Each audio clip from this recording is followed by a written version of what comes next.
이제 33번입니다. 이제 부속물인데 매수청구권인데 일단 부속물은 강행 규정이죠. 그리고 독립성도 있고 객관적 편익이 있어야 됩니다. 그래서 구성 부분은 청구 못하고 오로지 임차인의 특수 목적이 필요하면 청구 못합니다. 옳지 않은 걸 물어봤죠. 1번 일시 사용 나오면 청구할 수 없습니다. 자, 2번은 채무불이행 나와도 매수청구권 행사할 수 없어요.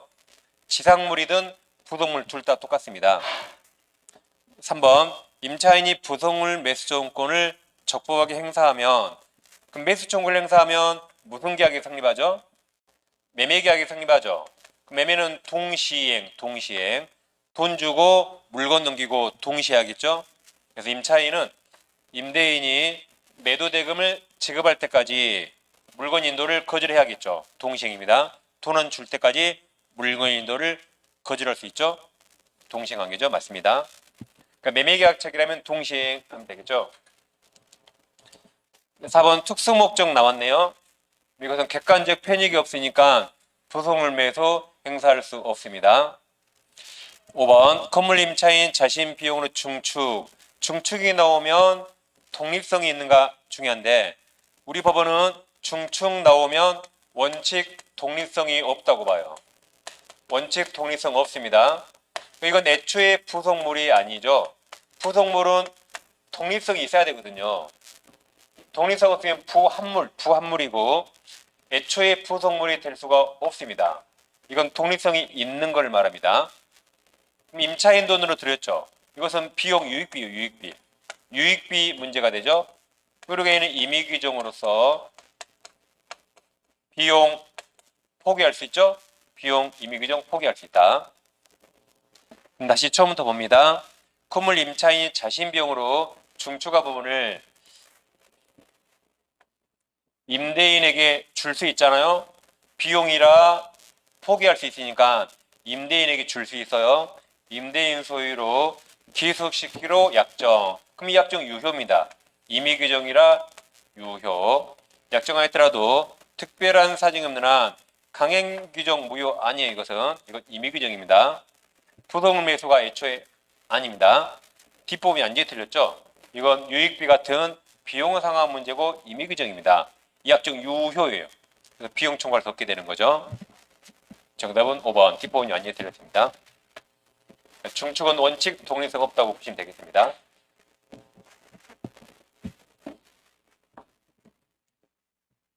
다음 34번입니다.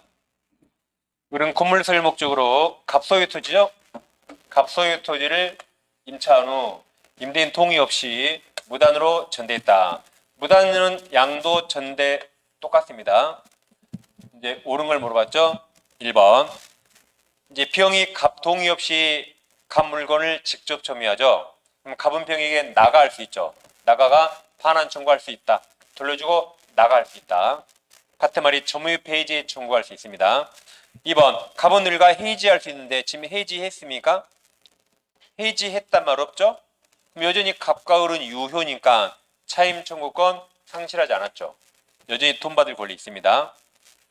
3번. 갑을 사이 임대차 계약은 무단전대를 이유 갑이 해지의 섭씨가 있어야 발생하죠. 해지의 섭씨가 없으면 해지 효력이 발생하지 않죠. 3번은 엉뚱한 질문이네요. 당연히 해지해야겠죠. 지금까지 옳은 거 없습니다.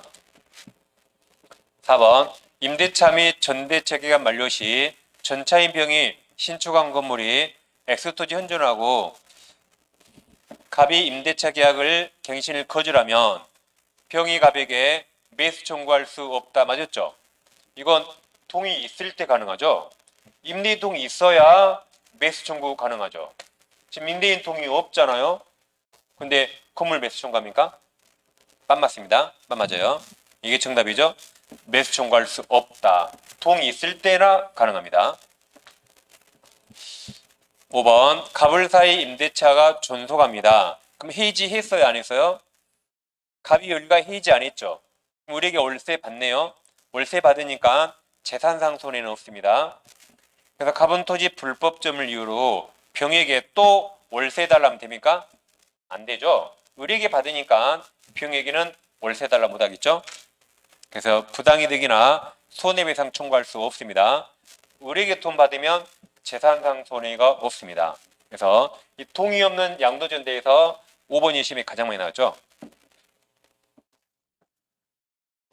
그래서 1번과 5번 비교하세요. 1번 병원한테 나가라고 반환 청구할 수 있지만 5번 해지하지 않았으니까 의뢰가 원래 세를 받거든요. 그럼 병에게 또 손해배상이나 부당이득 반환은 청구할 수 없어요. 근데 1번처럼 나가라고 할 수 있다. 두 개 잘 비교합니다. 35번 이제 주임법 들어왔죠? 태양력 옳은 겁니다. 가로는 투피 이르는 거 아니라 했어요. 1번 자 간접점유 점유하면 간접점유 무조건 인정돼요. 대항 요건 중에 점유가 주택인도, 점유가 주택인도죠? 주택인도 받으면 점유하잖아요. 그럼 점유하면 간접점유 무조건 포함된다. 이게 정답입니다. 점유하면 간접점유 무조건 포함된다. 1번이 정답이죠. 자 2번 임차인 지위를 강화하고자 별도로 전세권 설정등기 마친 후 주택임차인은 대항요건과 확정일차 갖추면 대항력 우선 변제권 다 인정되죠. 전세권 등기할 필요 있나요? 굳이 할 필요 없습니다. 근데 왜 했을까요? 주택임차인이 대항요건과 확정일차 찍으면 대항력 우선 변제권 다 있죠. 전세권 등기 굳이 할 필요 없어요. 근데 왜 했을까요? 미쳤으니까. 미친 거죠? 중개사한테 속은 거죠. 중개사는 전세권 등기해주면 법무사한테 수수료 받아요. 수수료 받습니다. 그러니까 이제 중개도 하고 수수료 받으라고 한 거죠. 아무튼 굳이 할 필요 없지 이거. 아무튼 했다면 자 만약 했다면 이제 주택임차인 지위와 전세권자 지위 두 개가 있죠. 주택임차인 지위와 전세권자 지위 따로따로 판단합니다. 그 뒤에 보니까 자 뒤에 주임법상 대항요건을 상실했네요. 그러면 주임법상 대항력 상실해야겠죠. 그래서 상실합니다. 단 전세권자 지위는 남아있어요. 그래서 주택임차인 지위와 전세권자 지위 따로따로 판단하면 되겠습니다. 이 주임법상 대항요건 상실하니까 주임법상 대항력 상실합니다. 근데 전세권자 지위는 남아있는 거죠. 두 개를 따로따로 판단합니다. 5번 임차권보다 선순위 처당권이 있네요. 경매는 어떻게 됩니까? 선순위 처당권이 먼저 소멸하고 임차권 대항력 소멸하죠. 대항력 없네요. 그럼 대항력 없으면 양수인이 양도인지 승계합니까? 승계하지 않는다. 그래서 경락인은 원래 임대인 양도인지 승계하지 않는다죠. 않는다. 처당권이 소멸하고 임차권이 소멸하는 겁니다. 정답은 1번. 1번이죠. 점유하면 간접점유 다 포함된다 있습니다. 이제 4번. 임차인이 주택인도와 주민등록 대항요건을 마치면 대항력은 언제 생기죠? 다음날 영시죠. 3번. 임차인 가족과 함께 임차인세 점유를 계속하면서 가족 주민등록 그대로 둔 채 임차인 주민등록만 일시 옮겼어요. 그럼 대항력 상실하지 않죠? 가족 주민등록 인정해줍니다.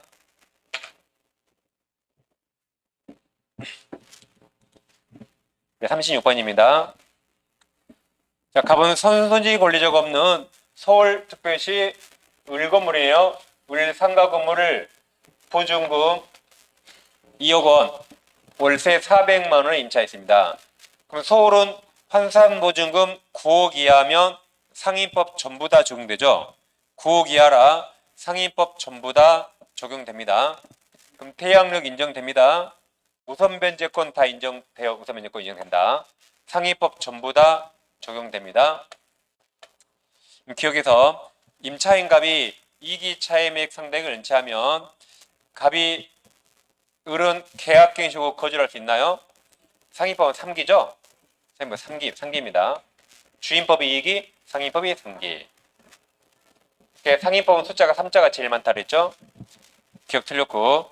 니은 임대기간 안 정했네요. 그럼 최단기가 몇 년? 1년 맞았죠? 주임법 2년, 상인법 1년 맞았습니다. 디귿 임차인 갑이 보증금 반환 청구 소송에 확정 판결에 따라 건물 경매를 신청하는 경우, 갑은 지금 뭐 받으려고 경매했죠? 보증금 받으려고 경매했죠. 갑의 건물 명도 인도 의무 이행은 경매 개시 요건이 아닙니다. 임차인이 경매할 때 물건 넘겨줍니까? 경매 다 끝나서 돈 받을 때 넘겨주는 거죠. 다시 임차인이 경매 신청하면 경매 신청할 때 물건 넘겨줘요? 그게 아니죠. 경매 다 끝나고 돈 받을 때 그때 물건 넘겨줍니다. 그래서 이게 경매 물건 인도 의무가 경매 요건이 아니에요. 경매 다 끝나고 돈 받을 때 넘겨줍니다. 임차인갑이 건물 환가대금 경매대금에서 보증금을 우선 면제받기 위해서는 우선 면제랑 경매가 나왔단 말이죠. 대항 요건이 배당 요구 종기까지 맞습니다. 배당 요구 종기까지 계속 존속해야 됩니다. 옳은 거라 니은과 리을이죠. 정답은 2번입니다.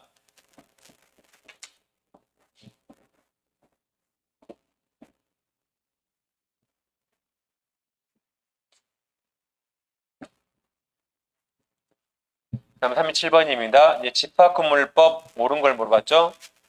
뭐 기억은 아주 중요하죠. 구분 건물이 객관용 물리적 완성되면 그 건물이 집합건축물 대장에 등록되지 않아도 또 등기하지 않아도 구분 소유 객체가 될 수 있죠. 등기 없이 외웠잖아요. 구속되지 등기 없이 될 수 있다. 기억은 시험에 아주 많이 나왔습니다. 자, 니는 이런 내용이죠. 자, 갑이 아파트가 있는데 아파트 관리비를 체납했습니다. 관리비 안 했죠. 매수인은 체납 관리비 중 공용보험 관리비를 승계합니다. 공용보험만 승계해요. 근데 안 내고 다시 팔았네요. 이거 안 내고 다시 팔았어요. 병이 현재 구분 소유자면 병만 이 공용보험을 인수합니까?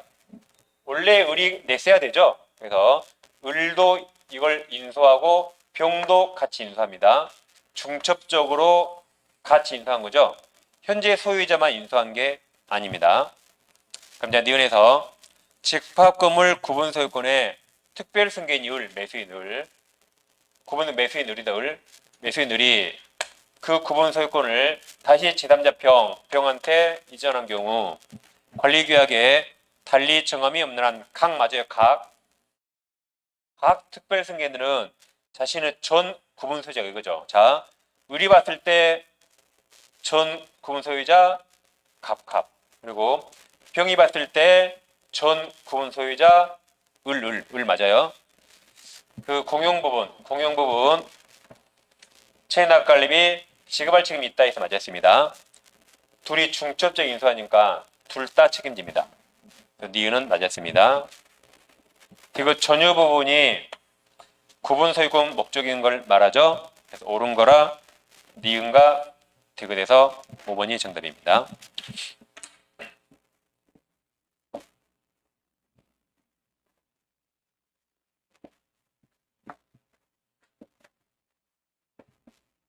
집합건물은 양이 너무 많으니까 우리가 중요한 거 몇 개만 보고 많이 포기했습니다. 그래서 우리가 가등기 담보법 꼭 맞춰야 돼요. 마지막으로 가등기 담보 기속청산 해보겠습니다. 지난주도 했지만 또 해보는 겁니다. 우리에게 7억짜리 부동산이 있습니다. 이 부동산에 1순위 처당권 A가 있고 2순위 가등기 담보나 양도담보 갑이 있습니다. 그리고 갑보다 후순위 권리자가 있어요. 그럼 지금부터 주어가 갑입니다. 갑. 채무자 을이 갑에게 돈을 안 갚고 있어요. 변제기 때 을이 갑에게 돈 안 갚습니다. 갑은 이거 뺏어올 거야 라고 우리에게 실행 통지합니다. 무엇을 하는가? 청산금인데 목적물가액 7억에서 갑이 주어라 갑의 채권을 피담보 채권이랍니다. 그리고 갑보다 선순위 권리자가 있다면 선순위 채권액도 같이 빼줘요. 그럼 선순위 채권을 같이 뺀다 말은 선순위 채권액을 여기 피담보 채권에 포함시킵니까? 제외시킵니까? 포함시켜야 합이 5억이 되죠. 이걸 뺀 게 청산금입니다. 이건 포함 안 시켜요. 왜 이걸 포함시키냐면 자, 이 부동산이 경매가 나오든 뭘 하든 간에 갑보다는 무조건 A가 돈 먼저 받아야겠죠. 그럼 지금 갑이 소유권을 취득하는 겁니다. 그럼 갑은 저당권이 있는 소유권을 취득하는 겁니다. 그럼 나중에 이거 누가 갚아야 돼요? 갑이 갚아야 되니까 이 같이 이거 빼주는 겁니다. 선순위 것만 빼주고 후순위 걸 빼준 거 아니에요. 그럼 청산금이 2억 이렇게 나옵니다. 다음 누구에게 통지하는가? 이 부동산에 연관이 있는 채무자 등과 후순위자 병에게 이제 통지하는 거죠. 미날 통지했잖아요. 채무자에게 돈 갚을 기간 2개월을 또 보장합니다. 그럼 채무자는 이때 돈 갚으면 말소하니까 소유권 뺏기지 않겠죠. 근데 채무자가 돈을 못 갚았어요. 그럼 채권자는 청산금 지급합니다. 그럼 채무자는 뭐합니까? 소유권 넘기고 목적물 넘기고 이게 서로 마치 매매계약처럼 동시행입니다. 마치 매매계약처럼 얘는 매매대금 주는 꼴이 되고 얘는 소유권 넘기고 물건 넘기는 꼴이 되죠. 매매계약처럼 동시행입니다. 그럼 채권자는 목적물을 평가하는데 이걸 낮게 평가할수록 갑이 줄 돈이 줄어듭니다. 갑이 양심에 털나서 7억짜리를 6억에 평가했어요. 그럼 청산금이 1억이 됩니다. 이렇게 채권자가 주관적으로 통지한 청산금이 객관적 가액에 미달하더라도 을에게 아무런 손해가 없으니까 실행통지 유효이고 청산기간 진행합니다. 왜 을에게 손해가 없을까요? 이날 1억이라고 통지했지 1억. 그래도 2개월 동안 돈 갚으면 이거 말소하니까 을은 소유권 안 뺏깁니다. 손해 없어요. 그리고 돈을 못 갚았더라도 이때 청산금 받을 때는 객관적 청산금 받아야 돼요. 객관적인 돈 안 주면 동시행이라 을은 소유권 안 넘기거든요. 그러니까 이때는 객관적인 청산금을 줘야 됩니다. 그래서 통지 당시는 주관적으로 평가해도 채무자에게 아무런 손해가 없으니까 실행통지 유효이고 청산기간 진행합니다. 근데 이렇게 주관적으로 낮게 평가하면 병에게 손해가 생기죠. 청산금이 남으면 을과 병 누가 먼저 돈 받아야 돼요? 병도 을에 대한 채권자죠. 병이 먼저 받고 남은 걸 을이 받아야 돼요. 그럼 정상으로 평가했다면 병은 2억을 다 받거든요. 주관적 평가니까 병이 지금 1억을 못 받게 생겼습니다. 그럼 병은 불만이 있겠죠? 그럼 병은 자기 채권 변제기 도래 전이라도 청산기간 내에 한해서 후순위자가 경매 청구할 수 있습니다. 경매 청구하면 계속 청산 중단되는 거죠. 다 경매 배당에 참가해야 됩니다. 이게 이제 양심에 털났어요. 이번엔 반대로 갑이 대가리 총 맞아가지고 7억짜리를 8억에 평가했습니다. 그럼 청산금이 3억이 되죠? 이때는 갑은 3억 내놔야 됩니다. 자기가 한 말에 구속된다. 책임져야 된다. 그리고 제가 그때 미쳤어요라고 다툴 수 없답니다. 그러니까 3억을 내놔야 돼요. 그래서 양심의 털, 대가리 총 즐기게 하세요. 아무튼 채무자는 이때 돈 갚으면 되는데 돈을 못 갚았네요. 그러더라도 청산금 받기 전이라면 채무자는 채무를 변제하고 가등기, 양도담보, 말소 청구할 수 있습니다. 네, 예외가 있는데 이 변제기부터 지금 10년이 지났어요. 그럼 해외대회도 넘어했죠? 이때는 말소 청구 못합니다. 그 다음 A는 청산해야 소유권 취득하죠. 청산하지 않으면 아직 소유자가 아닙니다. 내 소유자인 양 제3자에게 팔아버리면 선의 3자가 보호돼서 소유권 취득해버립니다. 은행 항상 정으로 넣죠. 갑을병 정청. 그럼 소유권 취득하면 이제 채무를 변제해도 이 두 경우는 말소 청구할 수 없답니다. 없다. 여기서 이제 한 문제 나오니까 가등기 담보는 양이 아주 적습니다. 여긴 꼭 맞춰줘야 돼요. 자, 문제 풀어보겠습니다. 38번. 네, 가등기 담보법 옳은 겁니다. 1번. 담보부동산 예약 당시 시가가 만약에 예약 당시 시가가 만약에 뭐 6억이에요. 아니, 2억입니다. 피담보 채권에게 3억에 미달하네요. 이때는 가등기 담보법이 아예 적용되지 않죠. 적용되지 않으니까 그 법에 있는 통지할 필요 없는 거죠. 채무액보다 이 가격이 더 초과해야 그때 가등기 담보법이 적용됩니다. 자, 2번 가등기담보 피담보 채권은 형식적 판단합니까? 실질적 판단합니까? 실질적이죠. 그래서 원인 증서인 매매 이약서 매매 대금이 아니에요. 이게 아니고 당사자 약정에 따라 결정은 돼서 맞았습니다. 이 형식, 이약서는 형식이 중요한 게 아니라 거래 실질에 따라죠. 이게 정답입니다. 3번. 자, 아까 채무자하고 아까 후순위 권리자 병, 청산금 누가 먼저 받는다 했어요? 후순위 저당권자 병이 먼저 받고 나머지를 채무자가 받는다 했죠. 그럼 채무자가 청산기간 지나기 전에 청산금에 대한 권리 양도하면 돼야 안 돼요? 안 되죠. 얘가 먼저 받아야 되는데 늦게 받을 자가 그 청산금 권리 양도하면 어떻게 합니까? 그때는 먼저 받아야 할 그 후순위 저당권자 병한테 그때는 대항할 수 없습니다. 채무자가 늦게 받아야 할 자인데 양도하면 안 되겠죠? 근데 뭐 3번이 중요한 거 아닙니다. 자, 4번도 자, 모든 형식이 아니라 실질적으로 결정하죠. 가등기가 담보가등기인지 청구권 보증 가등기인지는 등기 후 표시를 공개하니까 거래 실질이나 당사자 의사 해석 문제지 표시가 중요한 게 아닙니다. 5번 담보가등기 마친 부동산의 경매가 나왔네요. 담보가등기는 저당권하고 똑같죠. 경매에서 무조건 소멸한다죠. 돈 못 받아도 무조건 소멸한다. 그래서 가등기 담보는 저당권하고 똑같다. 경매에서 무조건 소멸합니다. 다음 한 문제 더 있어요. 이제 39번 을은갑에 대해서 1억 원 차용금 채무를 담보하기 위해서 을소유 X토지에 소유권 이전 등기를 내줬습니다. 그럼 소유권을 양도했는데 실질은 채권 담보할 목적이죠. 이게 양도담보입니다. 그럼 양도담보나 가등기 담보 저당권하고 똑같습니다. 그럼 1번 물상대에 있어요 없어요? 있다. 화재보험금 청구권에 저당권이나 양도담보, 담보다 물상대에 있다. 2번 갑은 2번, 3번을 묶어서 비교하세요. 갑은 을로부터 X건물을 임차하여 사용하는 병에게 갑은 지금 소유권 있나요? 갑은 청산을 끝내야 소유권 취득하죠. 지금 청산했단 말이 없죠? 아직 소유권이 없어요. 청산 안 했으니까. 그러니까 소유권 없으니까 소유권을 기해서 인도 청구할 수 없습니다. 대신 담보권 실행이란 말은 채무자가 돈 안 갚으니까 실행한단 말이거든요. 그럼 지금 우리 돈 안 갚았단 말이에요.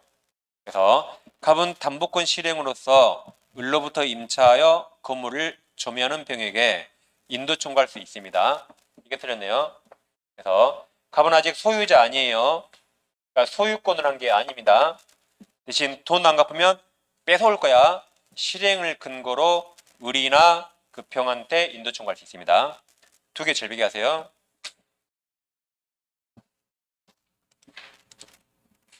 네, 4번입니다. 갑은 을로부터 건물을 임차하여 사용하는 병에게 임료상당 부당이득반은 청구할 수 없습니다. 양도담보를 설정하면 목적물을 채권자가 사용합니까? 채무자가 사용합니까? 채무자 을이 사용하죠. 그럼 월세 누가 받아요? 채무자 을이 받는 거죠. 채권자 받는 거 아니죠. 5번 선의정 보대요. 선의정. 갑이 건물을 선의정에게 등기하면 갑은 아직 청산 안 해서 소유자가 아니거든요. 그럼 소유자 아닌 자로부터 소유권 받았더라도 이 선의산자 보호됩니다. 보호되니까 정의 소유권 취득했죠? 그래서 갑은 정에게 소유권 등기 말소 청구할 수 없습니다. 선의산자 보호된다 그랬죠? 네, 40번입니다. 농지법 외킨이 쫄 필요 없어요. 농지법 쫄 필요 없습니다. 갑은 농지법상 처분명령을 회피하기 위해서 친구 을과 양자간 등기 명의탁, 이자간 명의탁을 체결했다. 명의딱 약정 무효죠. 갑과 을 간의 뭐 종종 배우자 그런 말 없죠. 무효입니다. 이에 따라 을은 갑으로부터 갑소유 소유 소유권 등기도 무효. 갑이 신탁자, 을이 수탁자죠. 근데 종종 배우자 그런 말 없죠? 다 무효가 됩니다. 옳지 않은 거죠? 1번. 자, 이 명의신탁 무효는 103조 무효입니까? 명의신탁 무효는 103조 무효 아니죠? 아까 읽으실 때 강강허신조 명의신탁 103장이죠? 그러니까 갑은을에게 말소 청구할 수 있어요. 그래서 1번. 갑은을을 상대로 진정명 회복 맞았죠? 갑이 소유자니까 이걸 원인으로 소유권 청구할 수 있어요. 근데 무효니까 뭐 할 수 없다? 2번 해지할 수 없다 맞습니다. 무효니까 해지 못하죠? 대신 갑이 물권자니까 이 물권적 청구를 행사하는 거죠. 1번, 2번 다 맞았고 3번 갑이 을을 상대로 그 등기 말소를 청구하는 것은 특별한 사정이 없는 한 민법 746조 이거 불법원인 금액입니까? 아니죠. 강강허신조 103조 아니잖아요. 그러니까 이 행위도 불법원인 금액가 아니죠. 그러니까 허용되는 거죠. 허용되죠? 그래서 1번은 맞았고 1번, 3번 비교하세요. 103조 무효 아니니까 1번처럼 등기 말소 청구 또는 진정임의고 청구할 수 있죠. 대신 2번처럼 무효라 해지는 못하는 거죠. 답은 3번입니다. 강강허신조로 끝나는 거죠. 네, 4번 을 무효죠. 을 명. 근데 수탁자 거래한 3자는 악의도 부대니까 병 무조건 유효. 그래서 을이 제3자 유효 0이 100. 악의도 100. 을이 제3자에게 토지를 임으로 처분하면 갑은 제3자에게 소유권 등기 말청구할 수 없습니다. 5번 을이 제3자 병에게 토지를 임으로 처분했다. 0이 100으로 바뀌니까 제3자가 소유권 취득해버립니다. 그러면 갑에게 손해가 생겨요 안 생겨요? 자, 을은 0 무효. 자기 것도 아니고 병 소유를 갑 소유를 병에게 팔아서 갑이 소유권 상실해버렸죠. 그럼 갑에게 당연히 불법행위 책임져야겠죠. 그래서 이 횡령죄는 다 성립하지 않아요. 모든 명의신탁, 횡령죄는 다 성립하지 않습니다. 그렇지만 우리 갑 물건을 팔았으니까 을 때문에 갑이 소유권 상실했죠. 그러면 어떻게 한다? 책임 당해줘야지. 을은 갑에게 책임져야겠죠? 자기 것도 아닌 걸 팔았잖아요. 책임져야 됩니다. 그래서 5번은 맞았습니다. 이렇게 하면 지금부터 아무튼 공부하시라고 수고 많으셨습니다. 마지막 정리 잘 하시면 분명히 합격할 거고 아무튼 마지막 남은 기간에 절대 방황하면 안 됩니다. 뭘 공부할까 방황하지 마세요. 지금 9, 10월 달에 했던 거 모든 과목 9, 10월 달에 했던 거 그대로 또 하시면 되는 겁니다. 반복. 그리고 혹시 이제 민법에 질문이 있다면 제 네이버 밴드 아시죠? 밴드에 질문하시면 됩니다. 질문할 때는 글을 쓰지 마시고 쓰다가 여러분이 뭘 모르는지 모르고 막 질문하는 사람이 있습니다. 그럼 제가 답을 못해요. 궁금한 문장을 딱 찍어서 그냥 그대로 올려요. 궁금한 문장을 카메라에 찍어서 그대로 올리라고요. 이게 왜 맞았냐 왜 틀렸냐 그래야 제가 답을 하겠죠. 개체를 서로 줬습니다. 그래 질문을 명확히 해야 답변이 명확히 나가겠죠. 가끔 질문하면 도대체 이분이 뭘 모르지 제가 모를 때가 많아요. 도대체 뭘 물어보는 거야? 옆에 없으니까 물어볼 수 없잖아요. 그럼 이제 답을 제가 못하는 거죠. 그러니까 모르는 질문을 딱 찍어서 올리세요. 가장 명확히 답이 나갑니다. 그리고 마무리 잘 하셔서 꼭 하시길 기원하고 내년에는 학원에서 안 보길 바랍니다. 아무튼 마무리 잘 하세요. 합격을 진심으로 기원하겠습니다. 감사합니다.